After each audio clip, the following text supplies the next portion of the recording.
আদিনা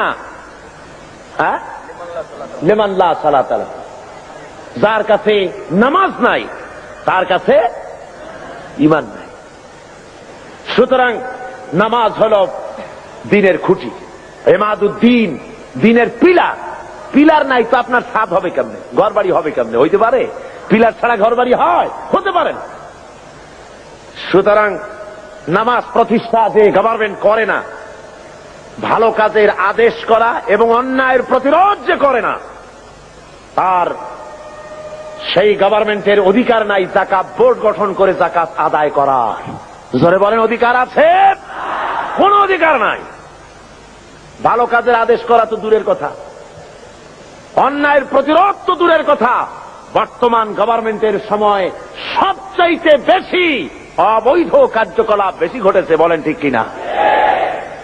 সুতরাং শরীরের ভিতরে যদি হয় ক্যান্সার, ব্লাড ক্যান্সার অথবা হার্ট ক্যান্সার, মাথায় যদি লক্ষ্মীবিলাস মাখে, লক্ষ্মীবিলাস তেল, আশ্চর্য মলম যদি বুকে মাখে, ক্যান্সারের কোন উপকার হবে?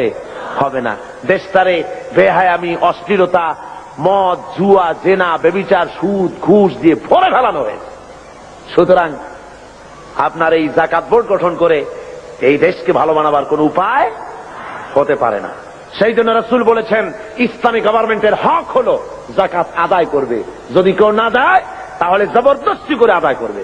হযরতে আবু বকর সিদ্দিক রাদিয়াল্লাহু তাআলা আনহু যাকাত, মুনকিরিনে যাকাত, যারা যাকাত দিতে অস্বীকার করেছিলেন, তাদের সম্পর্কে তিনি বলেছিলেন, ওয়াল্লাহি লা কাতিলান্না মান ফাররাকা বাইনাস সালাতি ওয়াজ যাকাত, আল্লাহর কসম আমি যুদ্ধ ঘোষণা করব, জিহাদ করব যারা যাকাত দিতে অস্বীকার করে।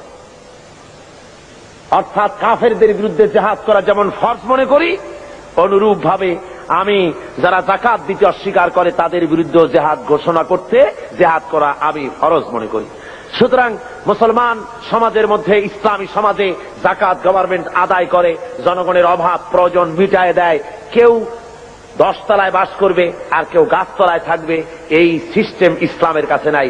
ইসলাম মানুষকে সমান করে দিতে পারে, এই ব্যবস্থা পৃথিবীতে আর কেউ করে দিতে পারে না। রাসূল পাক সাল্লাল্লাহু আলাইহি ওয়াসাল্লাম বলেছেন, তিনি আজকে যেমন পৃথিবীতে ব্যাংক আছে, এরকম একটি ব্যাংক উদ্বোধন করেছিলেন আল্লাহর নবী। আজকের ব্যাংকগুলি তো সুদভিত্তিক ব্যাংক, আর হুজুর যে ব্যাংক উদ্বোধন করেছিলেন সে ব্যাংকের নাম ছিল বাইতুল মাল। কি নাম ছিল? বাইতুল মাল নামক ব্যাংক উদ্বোধন করতে গিয়ে আল্লাহর নবী বলেছিলেন, মান তারাকা দায়নান আও দিয়ান ফালাইয়া। আল্লাহর নবী বলেন, যদি কোন ঋণগ্রস্ত ব্যক্তি ঋণ পরিশোধ না করে যদি মারা যায়, তাহলে আমি মুহাম্মদ সাল্লাল্লাহু আলাইহি ওয়াসাল্লাম তার পূর্ণ ঋণের ভার নিয়ে নিলাম। শুধু ঋণ শোধের ভারই নিলাম না, তার বিধবা স্ত্রী এবং তার অসহায় ছেলে পেলে, এতিম বাচ্চাগুলি, সবগুলির বোঝা আমি মুহাম্মদ সাল্লাল্লাহু আলাইহি ওয়াসাল্লাম আমার কাঁধে উঠায়া নিলাম। এর নাম ইসলামী স্টেট। রাষ্ট্রপ্রধান গোটা দেশের সবকিছুর জন্য তাকে দায়ী হতে হয় এবং জনগণের খেদমত করার জন্য প্রস্তুতি নিতে হয়। আর এ পথ একমাত্র দিতে পারে ইসলাম, আর কেউ দিতে পারে না।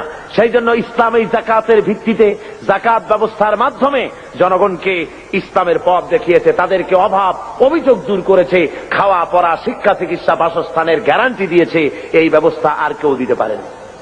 আল্লাহ রাব্বুল আলামিন কোরআনে কারীমের মধ্যে বলেন, কায়লা ইয়াকুনা দুলাতাম বাইনাল আগনিয়াই মিনকুম, তোমাদের কিছু সংখ্যক ধনীদের হাতে যেন সম্পদ পুঞ্জীভূত হয়ে না থাকে, গুটি কয়েক ধনীদের কাছে যেন সম্পদ পুঞ্জীভূত হয়ে না থাকে, বরং তা স্প্রেড করে গোটা সমাজের মধ্যে যেন যাকাত সৎকার আকারে তা যেন ছড়িয়ে যায়। আল্লাহ রাব্বুল আলামিন বলেন, কিয়ামতের দিন জাহান্নামীদেরকে প্রশ্ন করা হবে, ইয়াতাসাআলুনা আনিল মুজরিমিন মা সালাকাকুম ফি সাকার। জাহান্নামীদেরকে জিজ্ঞাসা করা হবে, কেন তোমরা আজকে জাহান্নামে এলে? ওরা জবাবে বলবে, ক্বালু লাম নাকু মিনাল মুসাল্লিনা ওয়া লাম নাকু নুতঈমুল মিসকিন। মিসকিন। ওরা বলবে আমরা নামাজ আদায় করতাম না, আর আমরা ফকির মিসকিনদেরকে খেতে দিতাম না, এই কারণে জাহান্নামে এসেছি। এই আয়াত দ্বারা প্রমাণ হলো জাহান্নামে মানুষ যত কারণে যাবে তার মধ্যে দুইটা কারণ হলো বড়। কয়টা কারণ বড়? দুইটি কারণ বড়। একটি হলো নামাজ আদায় না করা, 2 নম্বর হলো এতিম মিসকিন গরিবদেরকে খেতে না দেওয়া। যদি এভাবে করা হয় এ কারণে আল্লাহ তাদের জাহান্নামে দিবেন।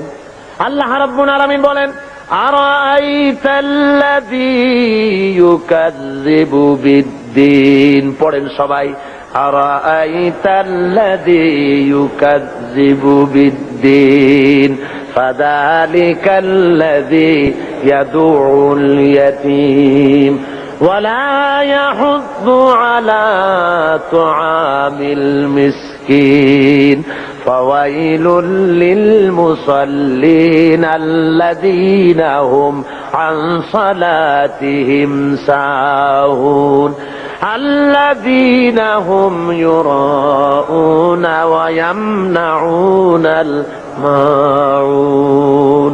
হে নবী, আপনি কি দেখেছেন ওই ব্যক্তিকে যে পরকালকে অস্বীকার করেছে, দিনকে অস্বীকার করেছে? পরকাল আর দিনকে অস্বীকার করেছে কারা? যারা নাকি এতিমকে গলায় ধাক্কা দিয়েছে আর মিসকিনকে খেতে দেয়নি। এতিমের গলায় ধাক্কা মারা আর মিসকিনকে খেতে না দেওয়া পরকালকে অস্বীকার করার শামিল। জোরে বলেন সুবহানাল্লাহ। কত বড় কথা! এতিম মিসকিনকে গলায় ধাক্কা মারা এবং মিসকিনকে খেতে না দেওয়া, এতিমকে ধাক্কা দেওয়া আল্লাহ রাব্বুল আলামিন বরদাস্ত করেন না। পরকালকে অস্বীকার করার শামিল এগুলি হয়ে যায়। তাই ইসলাম বলেছে গরিব মিসকিনকে ভালো ব্যবহার করো, তাদেরকে খাবার দাও, পরার দাও। আর এর সব কিছুর দায়িত্ব হলো গভর্নমেন্টের। ইসলামী গভর্নমেন্ট যদি হয়ে যায়, কোরআনের রাজ যদি কায়েম হয়ে যায়, তাহলে কেউ 1000 বিঘা জমির মালিক হবে আর কারো রান্নাঘর উঠাবারও জায়গা থাকবে না। এই ব্যবস্থা ইসলাম হলে এ ব্যবস্থা থাকতে পারবে না।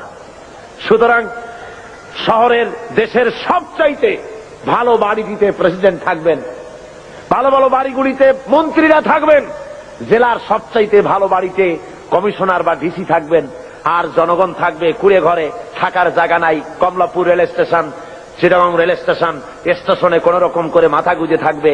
ইসলাম এই ব্যবস্থা করে না। সকলের থাকা, খাওয়া, পড়া, শিক্ষা, চিকিৎসা, বাসস্থান দেয় কে? জোরে বলেন, কে দেয়? ইসলাম দেয়। আজকে শ্রমিকদেরকে তথাকথিত সমাজবাদীরা তারা বলে ইসলামের কাছে অর্থনীতি নাই। আরে বাবা, ইসলামের কাছে নাই, তুমি পেলে কোত্থেকে? তোমার কার্ল মার্কস, তোমার লেনিন যতটুকুন পেয়েছে ইসলামকে রিসার্চ করে তার থেকে একটুখানি নিতে চেষ্টা করেছে। কথা বুঝতে পেরেছে? ইসলাম দিয়েছে শ্রমিকের অধিকার। শ্রমিকের অধিকার কে দিয়েছে বলুন? শ্রমিককে হিংসা করা নিষেধ, ঘৃণা করা নিষেধ। যেহেতু শ্রমিককে আল্লাহ রাব্বুল আলামিনের হাবিব বলেছেন আল কাসিব হাবিবুল্লাহ, যারা সহজে উপার্জন করে তারা হলো আল্লাহর বন্ধু। জোরে বলেন সুবহানাল্লাহ। যারা সহজে উপার্জন করে, যারা কাজ করে খায়, তাদের মতো ভালো ইনকাম, হালাল রুজি আর কার হতে পারে? আল্লাহ রাব্বুল আলামিনের হাবিব শ্রমিকদের অধিকার সম্পর্কে, শ্রমিক আর মালিকের সম্পর্কে বলেছেন, মালিক আর শ্রমিকের মধ্যে সম্পর্ক যেটা হবে সেটা গোলাম আর মনিবের সম্পর্ক হবে না, সে সম্পর্ক হবে ভাই ভাই। মনিব মালিক, শ্রমিকের মিলের মালিক এবং শ্রমিক দুজনের মধ্যে সম্পর্ক হবে ভাই ভাইয়ের সম্পর্ক। হুজুর বলেছেন তোমরা যেমন খাবে তাদেরকে তেমন খাওয়াবে, তোমরা যেমন পড়বে তাদেরকে তেমন পড়াবে, তোমরা যেমন থাকবে শ্রমিকদেরকে তেমন থাকার ব্যবস্থা করে দাও। ইসলাম বলেছে, দুনিয়ার আর কেউ বলতে পারেনি। ইসলামের ব্যবস্থা নিজের মানুষের সামনে পরিষ্কার করে দেখিয়েছে। রাসূল পাক সাল্লাল্লাহু আলাইহি ওয়াসাল্লাম বলেছেন শ্রমিকের গায়ের ঘাম শুকিয়ে যাওয়ার আগে তার ন্যায্য প্রাপ্য বুঝিয়ে দাও। কোন পারিশ্রমিক ঠিক না করে কোন শ্রমিককে কাজে লাগিও না, পারিশ্রমিক আগে ঠিক করে নাও। সুতরাং শ্রমিকদের মধ্যে, মনিবের মধ্যে কোনো ক্লাসে স্ট্রাগল হতে পারে না, মালিকের মধ্যে কোনো ক্লাসে স্ট্রাগল হতে পারে না যদি খাওয়া পড়ার এই ব্যবধান যদি না থাকে, সব যদি সমান করে দেওয়া হয়। এই ব্যবস্থা ইসলাম করেছিল। আজকে ইসলামী স্টেট না থাকার কারণে আমার দেশের মধ্যে, আমার দেশের ছেলেপেলেরা ইসলামকে না বুঝে তারা ভিন্ন পথে পরিচালিত হচ্ছে। তারা মনে করতেছে যে সমাজতন্ত্রের মাধ্যমে বুঝি শান্তি আসবে। আমার দেশের কলেজের ছেলেরা, ইউনিভার্সিটির ছাত্ররা তারা মনে করে যে শান্তি আসবে সমাজতন্ত্রের পথে। কোন পথে? এটা আসলে সমাজতন্ত্র না, এটা আসলে হলো 6 মাস তন্ত্র। কি তন্ত্র বলুন? 6 মাস তন্ত্র।